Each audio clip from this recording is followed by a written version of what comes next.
4 வரைக்கும் வாசிப்போம். நல்லவர். சங்கீதம் 53. தேவன் இல்லை என்று மதிக்கேடுகள் இருதயத்தில் சொல்லிக் கொள்ளுகிறான். அவர்கள் தங்களை கெடுத்து அருவருப்பான அக்கிரமங்களை செய்து வருகிறார்கள். நன்மை செய்கிறவன் ஒருவனும் இல்லை.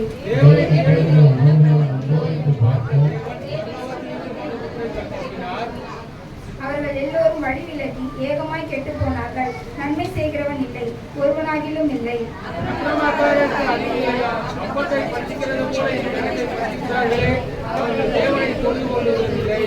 உனக்கு விரோதமாய் பாடையில் நெருங்குகிறவனுடைய எலும்புகளை தேவன் சிதற பண்ணினபடினால் பயமில்லாத இடத்தில் மிகவும் பயந்தார்கள். தேவன் அவர்களை வெறுத்தபடியினால் நீ அவர்களை வெட்கப்படுத்தினார். தேவன் நம்முடைய ஜனத்தின் சிறையிருப்பை திருப்புவதையும்